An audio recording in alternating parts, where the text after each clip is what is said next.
Olá, meus irmãos, retornando a palavra,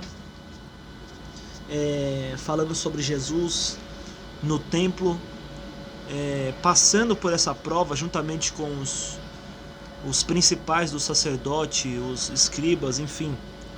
Então Jesus, ele volta, ele passando por essa prova, eu dizia que ele ficava 5 dias, presta atenção, 5 dias ele ficou lá, sem a mãe dele, sem o pai dele se encontrar. E eu disse também que em 5 dias, eu disse também que eram os 5 primeiros livros que estavam embasados essa prova. Então podemos dizer que em cada dia ele respondia acerca de um livro: Gênesis, Êxodo, Levítico, Números e Deuteronômio. Ou seja, 5 dias ele respondendo acerca desses 5 livros. E sem errar, irmãos, e sem gaguejar, e sem nada, ele respondia a cada pergunta dos principais sacerdotes. E os rapazes, aqueles homens, ficavam maravilhados com aquele menino, conforme ele respondia, conforme ele encaixava os textos, conforme ele dizia a autoridade que ele falava. Então presta atenção que eu vou dizer para você. Jesus fica lá e Jesus fala com eles. E segundo essa prova, se eles passassem nessa prova, eles tinham direito de ficarem no templo, e eles tinham direito de passarem a viver no templo, e para serem levitas, sacerdotes, enfim, servir lá dentro do templo, quem passasse nessa prova, para ser mestre, doutor da lei, enfim, para ser escriba. Então aquele que passasse por essa prova, ele poderia trabalhar no templo. E Jesus, sem sombra de dúvidas, passou nessa prova. Jesus, sem sombra de dúvida, por quê? Porque ele era o verbo. O verbo, ele sabia através da inspiração do Espírito, ele sabia muita coisa da Escritura. O Espírito, o Pai falava constantemente com ele, através do Espírito Santo que estava sobre ele, que estava nele. Então presta atenção, então ele sem dúvida passou nessa prova. Mas só que aquele que passava nessa prova, ele tinha o direito de escolher: ou ele ia para o templo e trabalhava lá e se tornava um sacerdote, enfim, um mestre, ou ele escolheria seguir a profissão do seu pai. Sabe o que Jesus escolheu, meus irmãos? Ele não escolheu ficar no templo, ele escolheu ajudar o seu pai. Ele escolheu ajudar o seu pai porque ele ajudava o seu pai no trabalho. Ele foi lá para a carpintaria, foi lá ajudar o pai dele a trabalhar. Então preste muita atenção no que eu vou te dizer. Você precisa entender isso. Olha a posição de Jesus. O mais importante é a família ou é o meu ministério? Ele falou assim: não, neste momento e em todos os momentos, não só nesse, em todos os momentos, primeiro, o mais importante é a minha família, depois vem meu ministério. Então já vai mais uma lição e mais uma chave para você. Preste atenção, você primeiro precisa se importar com a sua família e depois com o seu ministério. Se você se importar com a sua família primeiro, o ministério vai ser completo. Se você se importar e colocar seu ministério primeiro, você pode perder a sua família. Então preste muita atenção no que eu vou dizer. Jesus foi muito sábio em escolher a profissão e ajudar a família, ajudar o seu pai, ajudar a sua mãe. Por ser jovem, ele tinha uma força, ele tinha um vigor maior do que o seu pai, então ele apoiava e ajudava o seu pai. Então preste muita atenção no que eu vou dizer, meu querido. A importância de você escolher a tua família. Ame a sua família, escolha pela sua família, esteja com a sua família, ame a sua família, abrace a sua família, reúne a sua família. Muito importante o que Jesus escolheu. Então Jesus, a segunda passagem que eu provei para vocês, que Jesus passou pelo templo. Tem muitas outras, irmãos, como ele ensinando em sinagogas, em João capítulo 6, verso 59, em João capítulo 7, verso 14 e 28, João capítulo 8, verso 20 e 59, são textos aos quais ele estava ensinando no templo. Mas no começo do seu ministério, Jesus fez algo, e isso eu termino aqui o meu raciocínio com vocês aqui, falando sobre isso, muito importante. Logo após Jesus ter participado lá das bodas em Caná da Galileia, a Bíblia fala assim que depois disso, logo após, Jesus ele vai, vamos lá em João capítulo de número 2, estou mostrando para você a importância de estarmos no templo, amém?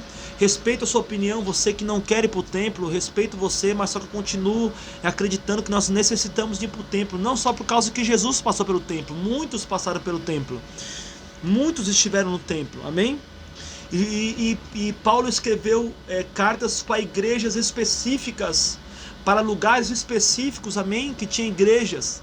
Então vamos lá, João capítulo 2, o verso de número 12. Depois disso desceram a Cafarnaum, ele, sua mãe, seus irmãos e seus discípulos, e continuaram ali apenas alguns dias. Logo depois de Caná da Galileia, estava próximo à Páscoa dos judeus, e subiu Jesus a Jerusalém, e encontrou ali no templo grupos que vendiam bois, revendiam ovelhas. Olha o texto, fala assim: revendiam ovelhas e pombas, e também os cambistas ali assentados. Presta atenção, por que o texto fala revendiam? Minha Bíblia fala assim, talvez a sua versão não, porque talvez você não se preocupou em comprar uma versão mais próximo do original. Minha versão é bem próximo do original.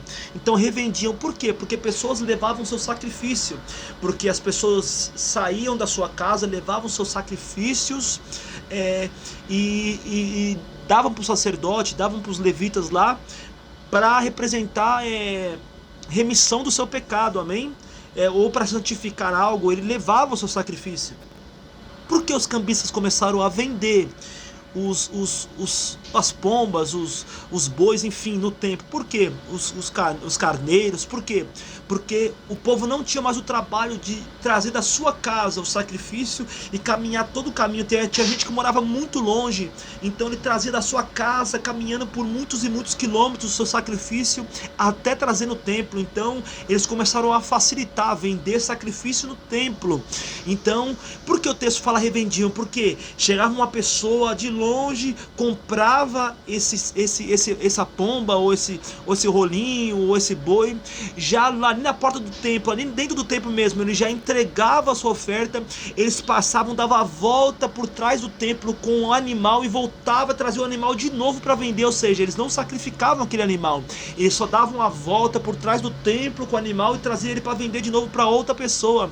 E vamos lá, irmãos, qual é a lição que nós temos sobre isso aqui? Primeiro, você precisa entender que o sacrifício seu, o meu sacrifício, ele vem de casa, ele não é comprado no templo. Tem pessoas que não se preocupam em trazer o seu sacrifício de casa. Por exemplo, dízimo e oferta, você se prepara isso em casa, não é na igreja. Você vai na sua casa, já separa o seu dízimo, já separa a sua oferta, ou já deixa tudo preparado. Mas o que, pastor? Mas meu louvor, a minha adoração, já separo, já me preparo na minha casa, já preparo a minha adoração. Mas o que, pastor? A minha vida, o meu corpo, como está descrito em Romanos capítulo 12, apresentei vossos corpos como sacrifício vivo, santo e agradável, que é o vosso culto racional.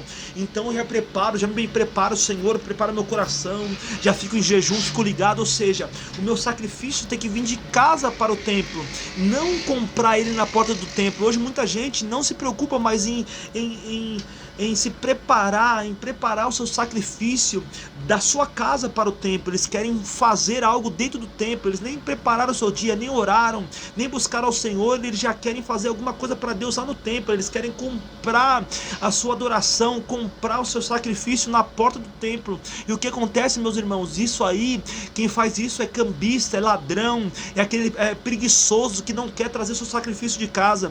Então aqueles homens revendiam aquele animal. Então presta atenção, muitas pessoas estão assim hoje nos nossos tempos. Pessoas que vêm para a igreja, pessoas que vêm, tem pessoas, sabe que fazem o que? Deixa sua Bíblia na igreja, meus irmãos, esquecem lá, passa 2-3 dias, porque não tem culto todo dia, passa 2-3 dias, ele chega na igreja, pega a Bíblia e abre ali, e ele quer comprar o sacrifício ali para levar para o povo, para trazer uma palavra para o povo ali mesmo. Não, querido, tá errado. Você precisa levar para casa, se preparar. Então esse ensinamento, mais um ensinamento para nós: se prepare na sua casa antes de levar algo para Deus no templo, amém?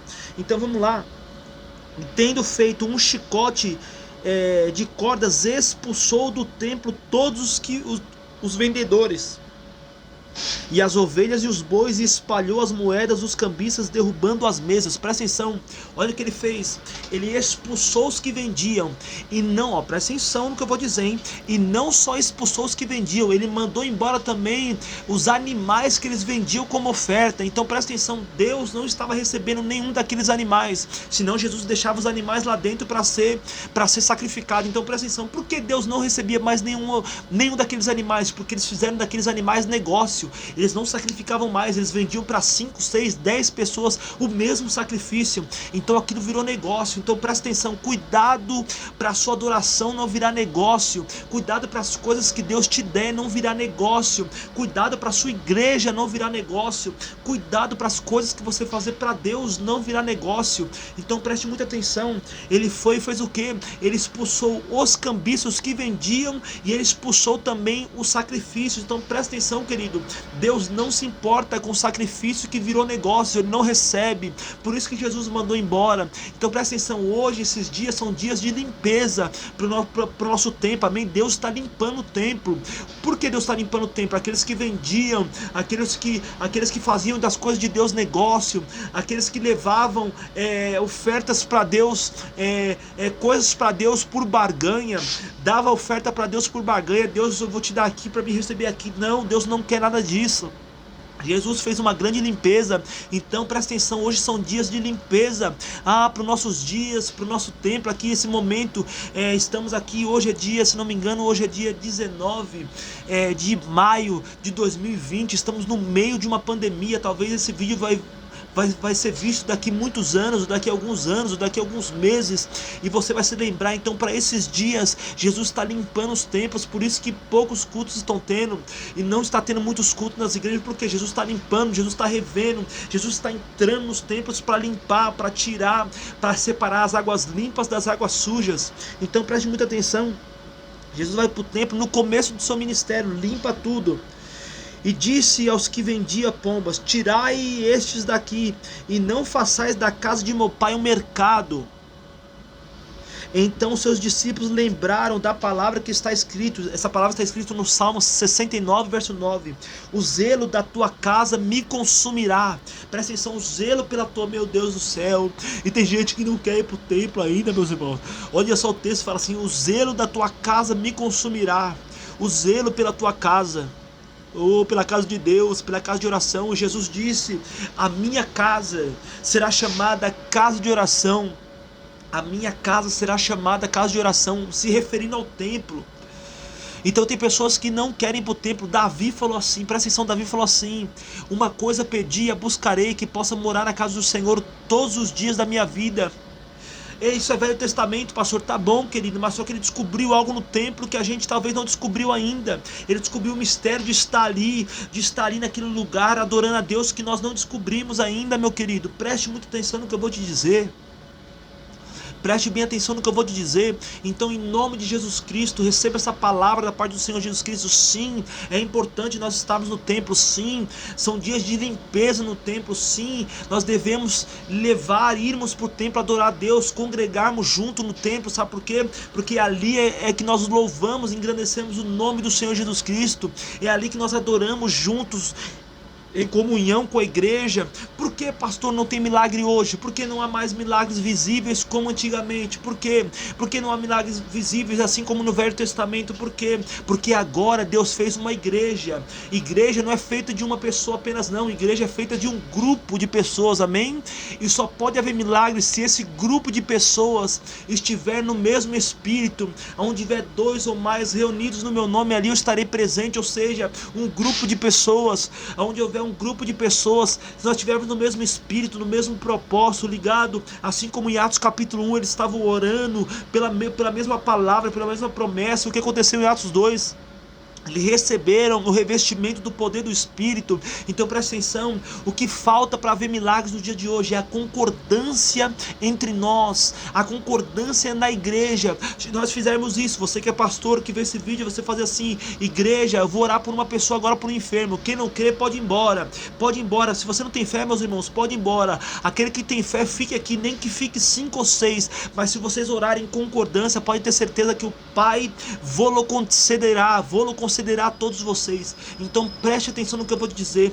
É importante nós estarmos, eu Eu, como pastor, como ministro do Senhor, digo para você, é importante estarmos juntos em comunhão no templo, para adorarmos juntos, para sermos confrontados pela palavra do Senhor Jesus Cristo. Precisamos de alguém, ninguém não é mais do que ninguém, que não precisa de um outro alguém, ninguém é mais que ninguém, que precisamos sim de pessoas. Eu tenho meu líder, eu tenho mentores, eu tenho meu líder que me mentoria, aquele que me direciona. Então você precisa de pessoas sim, você precisa de pessoas que vão te direcionar, pessoas que vão trazer uma palavra, pessoas que vão te confrontar, vão dizer que você está errado.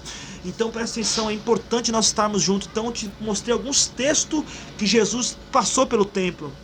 Então presta atenção, que o Senhor te abençoe neste dia, que o Senhor te abençoe poderosamente, que você entenda essa palavra. Não quero provocar discussão aqui não, meus irmãos. Eu quero dizer, impor o meu ponto de vista, dizendo assim que é muito importante nós estarmos sim louvando e engrandecendo o nome do nosso Senhor Jesus Cristo. Amém?